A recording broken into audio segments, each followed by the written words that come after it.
আসসালামু আলাইকুম প্রিয় বন্ধুরা, অ্যানিমালস লাভার ইউটিউব চ্যানেলের পক্ষ থেকে আপনাদের সবাইকে জানাচ্ছি আন্তরিক শুভেচ্ছা অভিনন্দন। আমার আজকের ভিডিও গরু, মহিষ এবং ছাগল ভেড়ার বহির্পরজীবী যেমন উকুন, আঠালি এবং সিঁদুর পোক ধ্বংস করার জন্য ইথিক্যাল কোম্পানির আছে আইভারম্যাক পোরন এবং অ্যাকমি কোম্পানির আছে ইমেকটিন ভেট।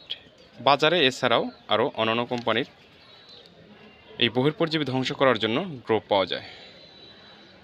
চলুন তাহলে আমরা এই বহির্পরজীবী ধ্বংস করার জন্য এই ড্রপগুলো কীভাবে ব্যবহার করব বা এর কার্যকারিতা কী এই বিষয় নিয়ে আলোচনা করি। গবাদি পশুর শরীরে সব ধরনের পরজীবী ধ্বংস ও নিয়ন্ত্রণের জন্য বিশ্বব্যাপী সর্বোৎকৃষ্ট ঔষধ হিসাবে স্বীকৃতি। গবাদি পশুর শরীরে ভিতরে ও বাহিরে বিভিন্ন প্রকার পরজীবী আশ্রয় নিয়ে আবাস তৈরি করে ও জীবন ধারণ করে শুধুমাত্র পশুর রক্ত শোষণ করার জন্য। রক্ত শোষণ করে পশুকে দুর্বল করে ফলে পশুর মারাত্মক রক্তশূন্যতা দেখা দিতে পারে। গবাদি পশুর স্বাভাবিক স্বাস্থ্য পুনরুদ্ধার ও দুধ, মাংস উৎপাদনের জন্য এসব পরজীবী ধ্বংস করার জন্য আইভারমেকটিন ড্রপ ব্যবহার করা অত্যাবশ্যক। পশুর শরীরের যাবতীয় পরজীবী ও অন্তনালী ও ফুসফুসের কৃমি ধ্বংস করে আইভারম্যাক পোরন ড্রপ এবং গরু থাকে সুস্থ ও ঝরঝরে। এটাকে আপনি কীভাবে প্রয়োগ করবেন? প্রয়োগের ক্ষেত্রে আইভারম্যাক একটি উচ্চ ক্ষমতাসম্পন্ন ও বহুমুখী কার্যকর পরজীবীনাশক। ইহা গবাদি পশুর অন্ত্রনালীর গোলকৃমি, ফুসফুসের কৃমি এবং গবাদি পশুর শরীরের চামড়ার অবস্থানকারী রক্ত শোষণকারী ও ধ্বংসনকারী কীট, লাইস, চামড়ার ক্ষত সৃষ্টিকারী আঠালো মাছি এবং সব ধরনের উকুন ধ্বংস বিশেষভাবে কার্যকর করে।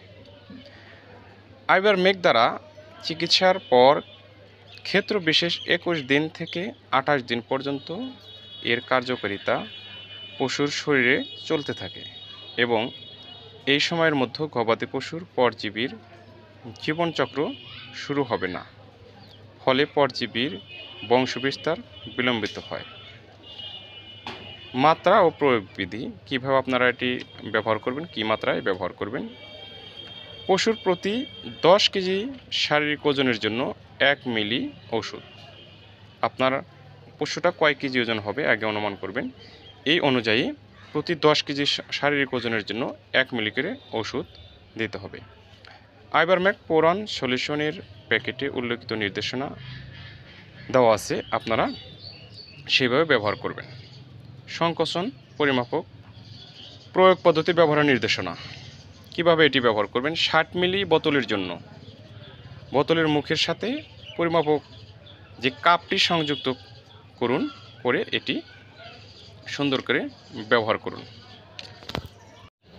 গবাদি পশুর ঘাড় থেকে শুরু করে লেজ পর্যন্ত ধীরে ধীরে ওষুধ ঢেলে দিতে হবে।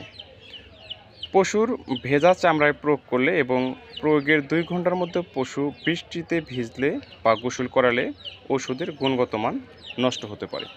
এজন্য আপনারা যখন ওষুধটা ব্যবহার করবেন, পশুকে দিয়ে দিবেন, তখন যেন পশুকে 2 ঘন্টার মধ্যে কোনো গোসল না করান এবং বৃষ্টিতে না ভেজে, এদিকে খেয়াল রাখতে হবে।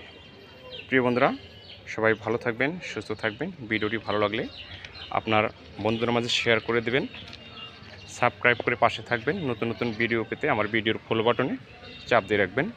আপনার পশুর সুস্থতার জন্য নিয়মিত টিকা বীজ ব্যবহার করুন এবং কীটনাশক ঔষধ ব্যবহার করুন। অসুস্থ হলে আপনার নিকটস্থ উপজেলা ভেটেরিনারি হাসপাতালে গিয়ে বিশেষজ্ঞ ডাক্তারের পরামর্শক্রমে চিকিৎসা নিন। আল্লাহ হাফেজ।